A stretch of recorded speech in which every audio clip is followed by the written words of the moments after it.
Ladies and gentlemen, welcome back. Today we're looking at a Tacview debrief of my previous mission, where me and Muzz had to escort a pair of Tu-22 M3 bombers on their anti-ship strike here on the Cold War Germany map based on the late 1980s.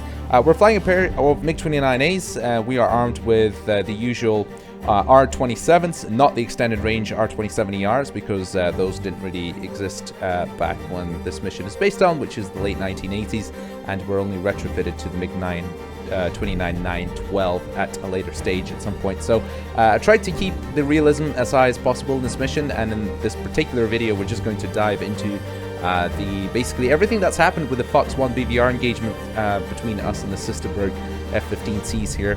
And it just thought it would be really interesting to see exactly what happened. And if you haven't seen the video already, please make sure to check it out, right hand corner of your screen. And even if you haven't seen the video, I think this would be quite interesting for anybody interested in FOX-1 BVR engagements.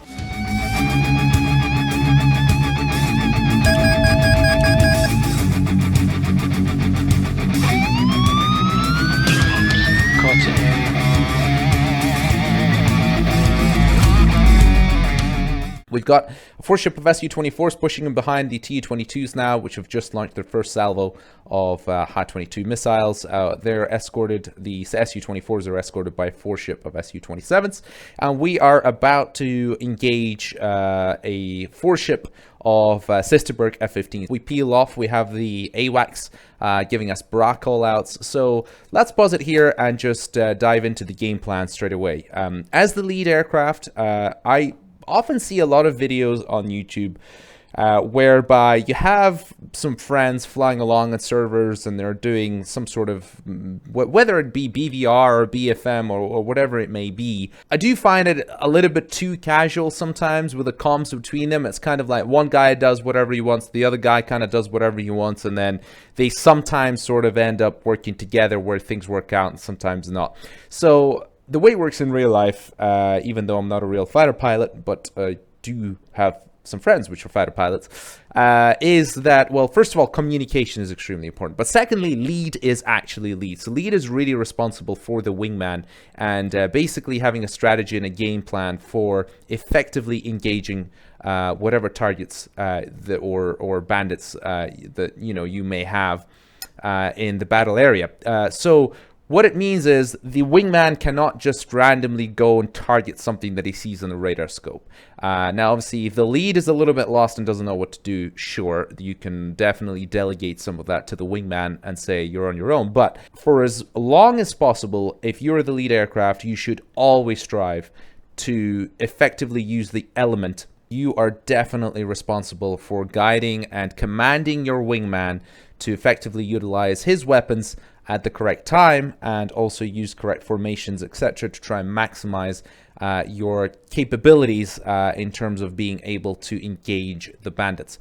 So what I've done here is I have immediately, once we're committed onto this group, I pushed Muzz, my number 2, out to line abreast on the right. Now, straight away, something that you'll see that has happened if I unpause here for a second is that we have both gone into gate, or effectively afterburner, and although Muzz is trying his very best to try and push out here to line abreast, of course, because I'm in maximum burner, he's never going to get there. So that was kind of mistake number 1 from my end as the lead aircraft. What I should have really done is I should have told him to push out here on line abreast, whilst I myself do a quick S-turn. I could have given him a reference heading, let's call it 320, and after that I could have done a quick S-turn to effectively align us in line abreast formation here. So the reason why we want to be in line abreast is because it maximizes the kinematic capabilities of our missiles. We can both launch, we'll both have similar launch parameters at the same time, and we'll be able to have maximum pressure on the bandits from the get-go. So if at all possible, always try and get your wingman onto line abreast if for any sort of BVR engagement. Anywhere between 0.6 nautical miles, maybe 1 nautical mile, so let's call it 1 kilometer to 1.6 kilometers line abreast would work really well. So if at all possible, do that. This is something as a lead, I think I could have done better here, like I say, with the S-turn. So we continue now. We see these guys in our scope, and the first thing that will happen is we need to, first of all, identify the fact that we see them the same way on our radar scopes. And of course, with the F-15Cs in this particular case, they have jamming capability, whereas the MiG-29A or the 912A that we're flying does not have any jammers. So we have to burn through some of their jammers. And so when I call strobe, that basically means we're being jammed. Now, we do pick them up eventually, and the first thing you got to try and do is you got to sort them. And sorting effectively means who is targeting who. So in our case, it made sense since I knew Muzz was on my right-hand side. I could get him to target the guy who was effectively on our right-hand side, and I could target whoever was on our left-hand side. Now, the way these aircraft are positioned, there's some slightly one behind the other, etc. So what actually ends up happening is, because I see two targets on my scope here, I say two sort right and one is sorting middle, but effectively what that really means is I'm actually sorting the guy on the left. So once we have them sorted, it is then up to lead to call when to shoot. Now, the wingman can obviously have a say here and say, hey, you know, I'm 25 clicks to run, or, you know, I'm within max launch range, or whatever it is, to give the lead information in order, you know, for him to say, okay, shoot at will, or shoot at my command, or whatever it is. Now, because we don't have data link in the MiG-29, it is inevitable that at some point we might lose each other. And especially if we were to, for example, if we were to use a tactic here whereby lead cranks left and the wingman cranks right. Now, at this point, when lead, for example, calls recommit, right, onto these targets, what might end up happening is that you will lose sight of your wingman, in which case, from this point onwards, once he is launched, he will effectively just become a single ship who is chasing down his target,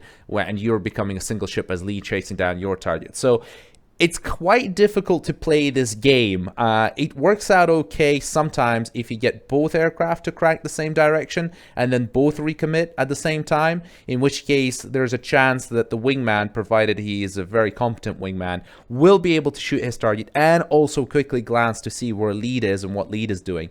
But that doesn't always work out, because obviously the bandits could then separate, go different ways, and you'll still end up chasing them in different directions. What is absolutely critical at this point is that both of you are targeting different aircraft. Now, if there's one aircraft and then there's quite a bit of a distance to the next aircraft, yeah, absolutely, you can target both if the other ones are not a threat. But if there is any more than one aircraft which is close to you, effectively, which can pose a big threat, always make sure you're not targeting the same aircraft, because once you launch those missiles, you're going to be almost blind until you've guided that missile to its target, right? Unless you turn cold and then reset, you are going to be blind here. So it's going to be critical that both you and the wingman target different aircraft. So, right, we continue. We sorted our aircraft. I take the guy on the left. Muzz takes the guy on the right. We shoot as you... Now, just before we go any further, a little bit of post-production editing here. I just wanted to rewind a little bit and explain something very quickly with regards to why we engaged these F-15s. And we haven't actually cranked beforehand, because if you watch a lot of tutorial videos online, you will notice that there's a tactic whereby, you know, you're cranking first relative to your target, and the reason you would do that is because that effectively means that they cannot shoot at you as quickly as they could if you're going head on, because obviously if your closure rate's high, their missile has more capability of hitting you. So that means you're outside their launch parameters. Obviously that means they're outside your launch parameters, but effectively you could then recommit and be at a much better position to shoot closer to the target. And then after that, you can either crank again, or you can try and guide it to the target somehow, or whatever. But the reason why in this particular case we did not do this, i.e. a crank first and then shoot, is because we were getting jammed by these F-15s. So picking up them on the radar scope is pretty tricky, and you cannot just start cranking when you're way inside their weapon engagement zone. You have to crank at a predetermined distance, at the very least, where you're going to be relatively safe, that by the time you turn in, you can still take a shot without getting shot by them. So because we were getting jammed for so long, it took us a while to burn through their jammers, and therefore by the time we burned through their jammers, we were already effectively at max launch range, or within even less than max launch range, at which point we really had no choice other than to shoot. You see there was a slight delay between our shots. Now we have ended up targeting different aircraft. Obviously there's 4 of these guys here, there's only 2 of us, but we do also have some friendly MiG-29s here. Now, obviously, we can't really communicate with them as well, just with the, the limitations of DCS. The AI sort of do their own thing. We don't have data links, so it's difficult to sometimes figure out exactly what the AI are doing. You can kind of tell from their calls which targets they might be engaging based off, their references to bullseye, even though we don't really have an easy way of identifying bullseye in the MiG-29 currently. So we both taken a shot. I called to crank both for both of us to crank left. Now, in this particular case, in other situations, you might crank right, especially if there is a single target. You might want to pincer it. One guy goes one way, the other guy goes one way. But in this particular case, to maintain SA as much as possible, I've called a must to crank to the left as well. So we've launched our missiles. We're trying to guide them. We're keeping radar lock. We're keeping the missiles within the limits of the radar gimbal radar limits, rather. So as you can see, both missiles are tracking nicely. The F-15s are now maneuvering. They're on the defensive. I recommitted hot because I could see that the target that I was tracking here is now flowing left to right, so he's flanking. Now, if he's flanking, I know for a fact that he cannot guide his AIM-7, because we know at this point there's no AMRAAMs. They came in the 90s. There is no AIM-7 that can be tracked. At least now, obviously, other aircraft could be a threat, but you're gonna have to take some sort of gamble with FOX-1 BVR engagements. There's just no question about it. If you want to shoot somebody down, you're gonna take a risk, because obviously there's a chance this guy could have targeted me and could have killed me, but he didn't, and I was just lucky in that sense. So I've recommitted because I could see that my F-15 is flanking. Muzz is recommitting this at this point as well. His missile comes close-ish, but the F-15 evades that one. So he then switches his attention to staying with me here. Now, I've wasted a lot of missiles on this F-15, so if you actually look at this, I've expelled both of my R-27s. I shot both my R-27s in this particular case, because I wasn't sure if this one was going to be good enough, because that was launched at pretty long range. The target's maneuvering. There's no guarantees. So I launched another one. It comes in. And it hits that one, but by this point, again, I wasn't sure, so just to make sure, I've launched an R-73. So that was 3 missiles on this F-15. Now, obviously, I just wanted a high probability of kill, and that's what had to happen. Now, Muzz did a great thing here. He actually stayed with me as a wingman to see if he can, first of all, if he stays with me, coordination between us becomes, a lot easier, as opposed to him doing his own thing, and then all of a sudden we're trying to figure out where everybody is, especially without data link, becomes pretty tricky. So what he's done here is his first missile looks like it didn't hit that F-15. He decides that he's going to prioritize staying with me at this point. He then very quickly identifies another F-15 ahead of him, and actually shoots that guy with an R-27. And this was absolutely fantastic work. This was definitely some of the best flying I think we've ever had together. So I shoot this guy. He maintains sight on me whilst also shooting an F-15 here.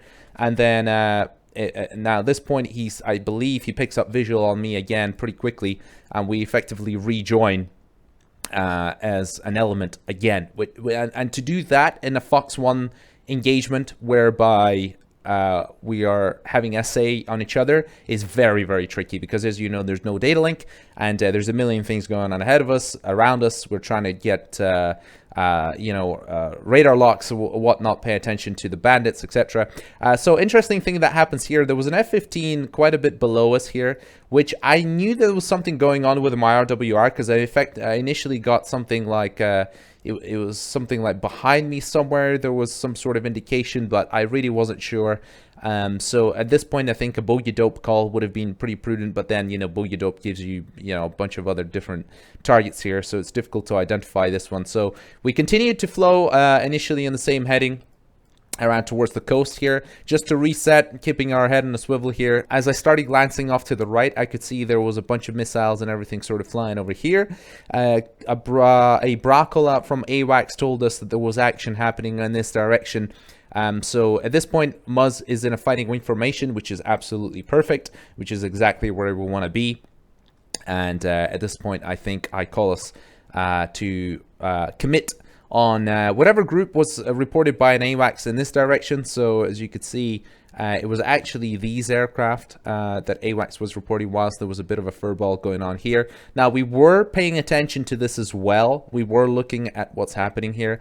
So we knew that there may have been some sort of fight, but at the same time, we also had these threats to deal with, which were a bit longer range. And again, we were a little bit lucky that this guy was engaged, because obviously, this guy could have jumped on us as well. And like I said, in a complex BVR environment whereby you don't have data link, you're going to have to take risks. There's just no way about it. But you're not going to have all the SA that you can possibly have. Now, straight away, at this point, you could probably see a bit of a problem. On 1.33 Mach and Muzz is 1.19. So at some point here, we had either a little bit of miscommunication, or I just fired up the burners a little bit too quick. I definitely call gate. Anytime I say gate, it basically means, go max burner. Now, I knew Muzz was behind me, but again, I should have definitely done some sort of S-turn, get him to push out.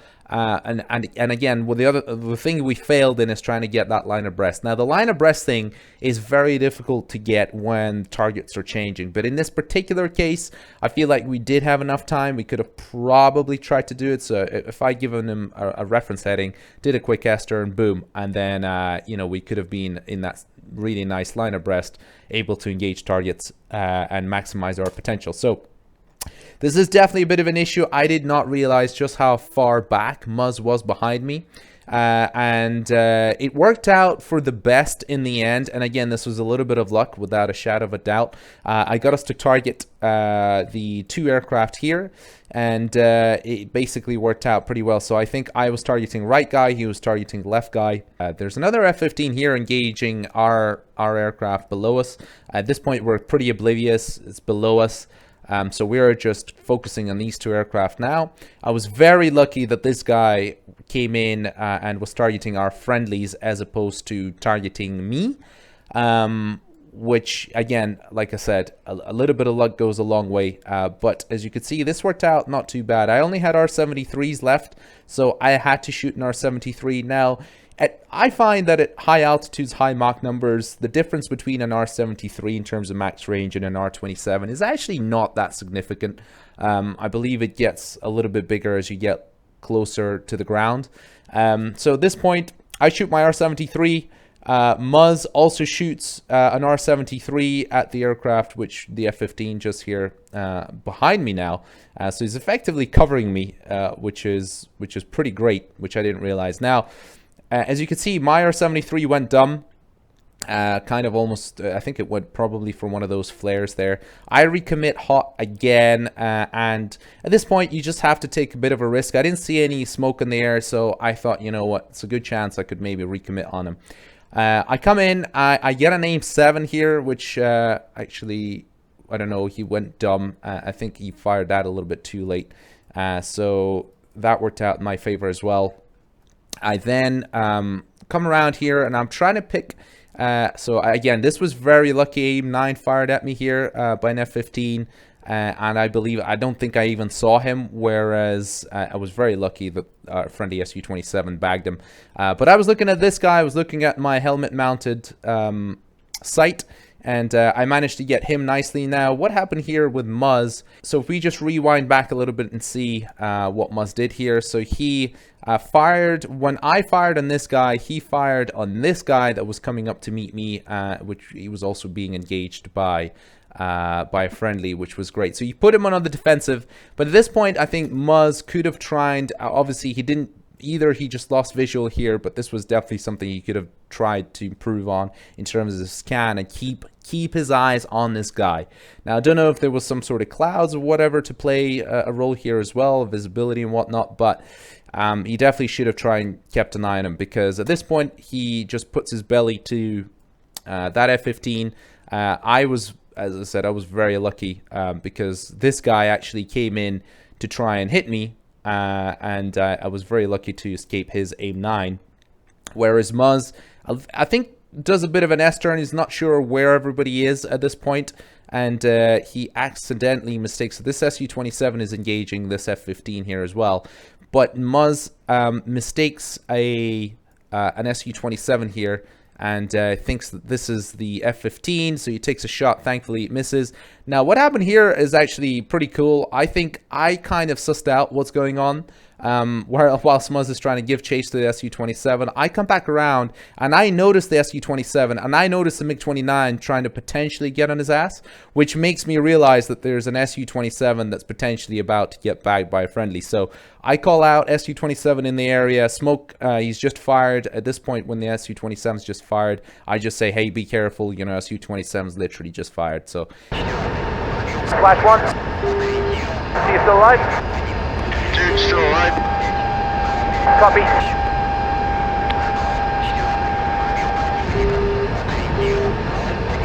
You still engaged, defensive?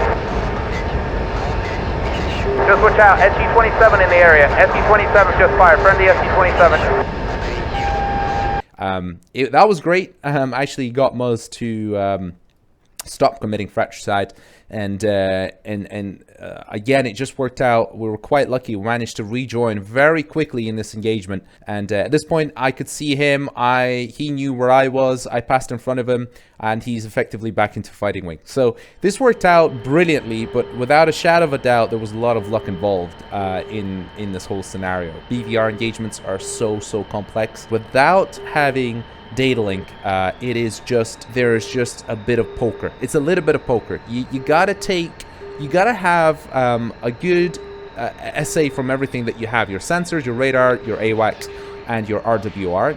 And I can say for a fact that the RWR is something that I could have probably tried to pay attention a little bit more to, but the Russian RWR again is so not intuitive in terms of giving you the information like the Western RWR of the period, so it makes it a little bit more challenging. But the good news is everything worked out in this particular mission. We came out on top.